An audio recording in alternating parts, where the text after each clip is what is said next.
Hi guys, welcome back to the Tuition Centre podcast. So today we're here with our accountancy expert, James Kelly Trant. Very welcome, James. And today we're going to discuss accountancy for the Leaving Cert. So what we're going to look at is how to structure your study for accountancy. We're going to look at what to do in that interim between your mock exam and your real Leaving Cert to give yourself the best shot when you get to the exam.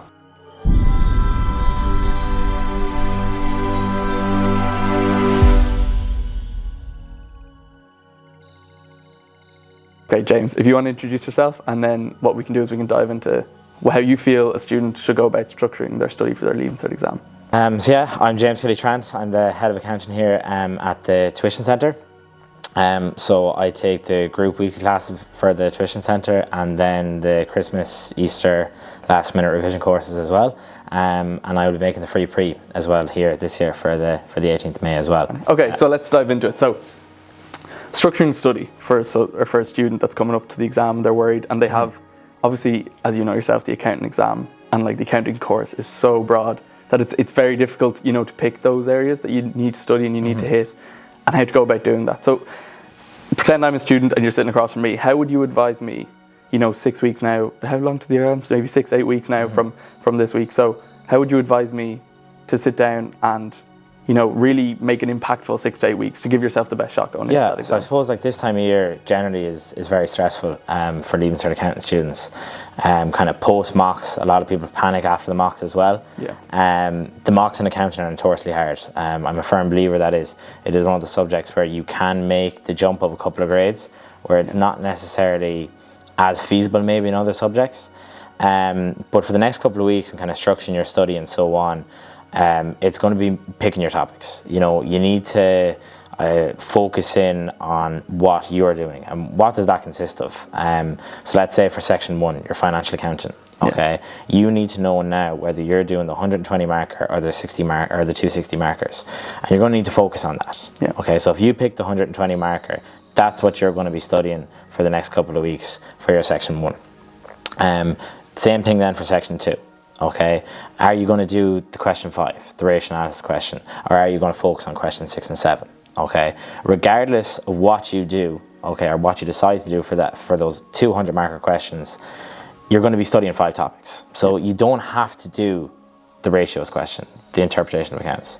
That is a guaranteed question, but you don't have to do it. If you don't like it, focus on your other 5 topics. Okay, and if you are wondering, how do I break that up and so on, the free class I did at the beginning of the year, which is available on the Tuition Centre website, that goes through. That breaks up in how you should structure your study and what topics you should focus on. And would you be a firm believer that a student should, pick a certain amount of topics that they're strong at and focus just on them, or would you advise them to study everything and hope? I definitely say kind of focus on the topics that you're going to be doing in the exam.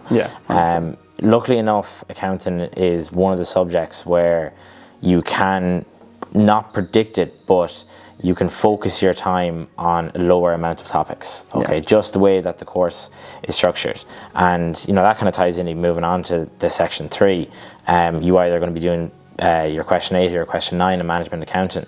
And the way I look at it is if you're going to spend 20 hours between now and the end of the year studying that, if you focus your time on either the question 8 or the question 9, let's say if you were to spend 10 hours on each, that means you're going to be half as good at each. Whereas if you were to focus all of your time, let's say on the question 9, the budgeting, well, that means you're going to be twice as good at it. Okay. So again, I would highly advise students to kind of focus on what they're going to be doing in the exam, and you make that decision around this time of year. Exactly. You're close enough now that you're close enough. You have to pick a side. and now you have a lot more time for independent study. The orals are over, the projects and the practicals are over. Now you can focus on your study. Okay, there's no kind of other distraction involved in that. No projects and stuff. Coming into finishing school in the next couple of weeks, you will have more time for independent study, and it's about maximising the efficiency and effectiveness then of that. And that's interesting that you say that, because I know when I sat my Leaving Cert exam, I did accounting and I probably did that wrong, where I was too cautious. I would have liked to pick maybe just question 8 and focus and hone in on that, but then I was like, what if a bad question 8 comes up? I want to be able to lean on 9. But I think you are right, especially with how close you are to the exam now. You really do have to, maximize that time. And like you said, if you do 10 hours on both, you're only going to be half as good. Yeah, and even as you said there, like what if a bad question 8 or a bad question 9 comes up? Everyone now knows from doing the mock exam, you don't have the time. Yeah. You don't have the time to read through the question 8 and read through the question 9 and decide if one of them is good or one of them is bad.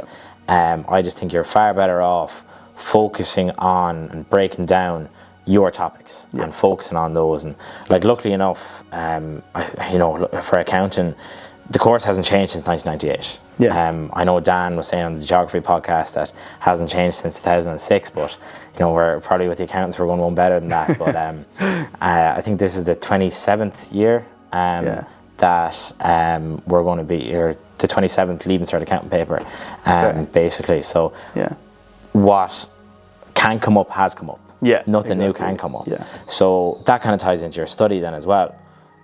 Exam papers. Just pick your topics and just go over and over exam papers and exam papers. And it'll give you confidence, because you'll see as a student and studying that the same stuff comes up year upon year. Yeah. Just with different numbers. That's the way I'd look at it. And if you get good at that, you'll be able to do it on the day then as well. It'll just be a different set of numbers. Yeah, 100%. And then, so for that study, would you recommend, like, obviously you're saying exam papers, which absolutely I agree with. Mm-hmm. Would you, if you had to pick maybe like a percentage split, what would you recommend in terms of like practicing examples or studying theory and stuff like that? Yeah, so that's another part, I suppose. The theory in accounting generally takes up about 8 to 10% of the paper. Yeah. And what a lot of the time happens is that students get slapped a big, booklet of all the theory that's come up, and it's learn that, and that can be difficult at times. But the way I would do it is just focus totally on exam papers. And what a lot of people generally tend to fall into the trap of doing is, let's say if you're doing a cash flow statement question, you might have a theory question at the end of it there for 7 or 8 marks. But when you're in your study and you're doing it, a lot of the time people do the cash flow statement question, it takes them an hour, and then that's them done. They don't even look at the theory.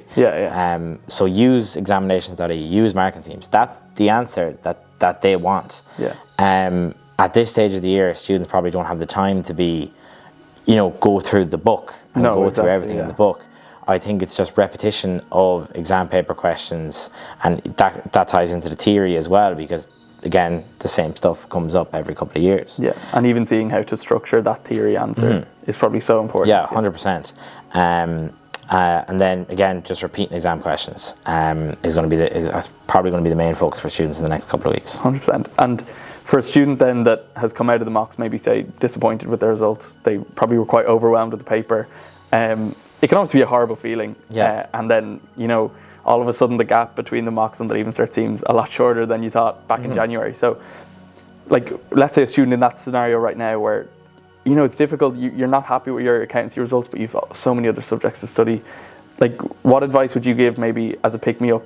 I know you do the free pre-exam and you do the last-minute courses and stuff that really do help people that are in those predicaments. Yeah. But what advice would you have for a student who's maybe just worried in that seat right it's now? Extremely common as well.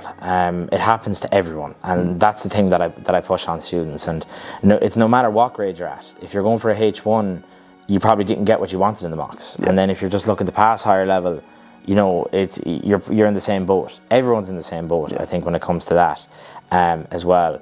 And I think people's perception of how hard accounting is wrong, really, because the average, I think, points that people pick up from accounting is, I think it's 71.3 it was last year. Oh, really? Okay. 20% of students got H1s and 20% of students got H2s. And then less than 10% of students failed the paper. Got H7s and H8s. So, like, people's perception of how hard it is definitely skewed. And I think as well, coming out of the mocks and taking that confidence hit, and it happens to everyone. And I think the main probably kind of source of that problem is with timing. It's the first time people have ever done 3 hours of accounting straight through. Yeah. And it's a lot of the time people look at, let's say, the 120 marker, and they know they have an hour to do it going into the exam. And then they're doing the adjustments, they go through it, and they're 55 minutes gone. And they're looking at the clock and they're thinking, I'm going to pick up no marks if I leave it here. Yeah. And then they continue on with that. It puts them under time pressure for the rest of it. Student starts panicking. It happens all of the time. Yeah. And how do you then, I suppose, tackle that then the next couple of weeks is test yourself. Like if you know yourself, if let's say you sit down and you take a previous mock question, previous Leaving Cert question, we'll take the question 1 for example, a sole trader question. Yeah. Sit down for 60 minutes and do it straight through. The marking scheme is there, correct it yourself. Where did you go wrong? What mistake did you make? Okay, and even if you can go and you can look at the marking scheme and you can find where you made those mistakes, that's a form of learning as well. You know, use that. And it gives you that confidence as well. Can I get this done in 60 minutes? Yeah. And then once you do, and if you can't, you might do 65, 66. Wait till next week, do another one. See, can you get it down under 60 minutes? Yeah. And you learn little tricks along the way of how to speed yourself up. Yeah, exactly. You know, and that's a big part of it. And there's no point in saying different. The paper itself, the content is hard, but as well, actually displaying it is difficult as well. But it's doable. Yeah. That's the way I look at it. And if you look at the statistics over the last couple of years, and you're sitting there as a student thinking, oh, this is very hard, like, you know, if so many people have done it before you can do it as well. Yeah. And you have to have that confidence in your ability and build that confidence. And I think the free pre on the 18th of May is a big chance to do that. Yeah. It's a second go at the mocks. Now you know what it's like, you know. And work on your mistakes from that. And if you do make more mistakes, that's no problem. You've made those mistakes on the 18th of May, you haven't made them at the end of June. That's the way I look at it, and you have time to rectify those in between that. Absolutely. And like, I couldn't agree more with what you're saying around like timing yourself. Because I know, like myself, when I was studying for accounting, I was working, like I'd do the example and I'd time myself and I'd get it down and down and down the more I practiced. And it was great. Like I was like, geez, I'm going to have loads of time this accountancy exam. But like I said, I was never really doing the theory question properly. Sometimes I'd read it and answer it in my head and go, oh yeah, okay, I could answer that one. But you have to incorporate that into your time. Like for question 1 and stuff like that. Or I can't remember, does question 1 have theory? But any of the other questions, it's so important to, in your study, to treat it like it's in an exam. Like you can't just look at the theory and go, oh yeah, I could answer that if I needed to. Like you have to really practice and look at the solution and everything. Definitely. And one way I look at it is, it'll be looked at totally differently if there was a section 4 in accounting that was theory, that was 10% of the paper, and maybe, you know, there were short questions. People would look at it totally differently then. But because often it's tied into questions and you're not told how many marks it is in the exam, in your study, then you kind of tend to ignore it. It's not a section in the paper. People don't look at it like that. But it is definitely worthwhile tying it into your study as you're going along, as opposed to maybe, you know, generally students have a couple of days before accounting, trying to tie it all in there and trying to learn it all and rote learn it all. And then a lot of the time people get flustered with it. And would you notice, like, is there much repeat with the, like, theory questions? Like, do they kind of same stuff get asked? Again, like there's been 20 whatever years of paper, so whatever they can bring up, they have brought up. And as well, I think there's a skill to it as well. You know, you might ask me in some theory questions, you might ask to give recommendations, or let's say if it was on a cash budget question, you might ask me to give a recommendation on the current cash situation of the business. And it's a skill answering those questions. You could have the book open in front of you and you wouldn't be able to answer that if you hadn't practiced those. So you do develop the skill, and even if you don't necessarily 100% know the content, you'll be able to give a fairly good stab at it because you've seen all of the theory questions come up before. You know how they want them answered, and you know what generally tends to be on marking schemes as well. Yeah, and so absolutely fantastic advice. So in summary then, just, you can correct me if I'm wrong, so I have it that you would advise students, let's say in the scenario, to go through the accountancy course, go through, like, have a think about what they're strong at, like from the different topics or the different sections, break that down into what they want to really hone in on and what they want to rely on in the paper, and then just exam paper, constant, like just repeating, timing yourself, doing the full question, checking the marking scheme. Yeah, like, you want to maximise your effectiveness of your study, really. There's no point in reading pages of theory, like you need to. Yeah, and like even, you don't want to spread yourself too thin. That's the way I look at it as well. Like, you know, you might have, let's say, your other subjects, let's say like I teach business and economics as well, and you look at those and the ratio of what you study to what you actually do in the exam will be much lower than accounting. And it's just the way that the paper is structured.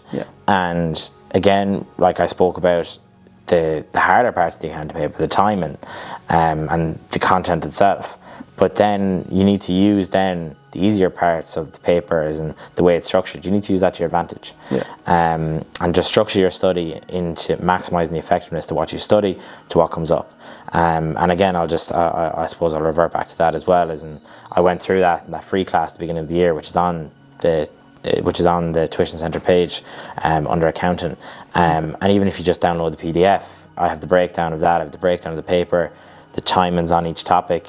Okay. So just go through that, and you can decide yourself what you think you're strongest at. Yeah. Because like, I'm not going to come on here and say everyone should do the 120 marker question. No one should do the 260 markers. Yeah. Or everyone should do the question 9 and not the question 8. There's not one right way. There's not one right way, but there's a right way for you. And I think the sooner you make that decision and the better you structure your study, the more you'll get out of accounting in terms of points. Yeah.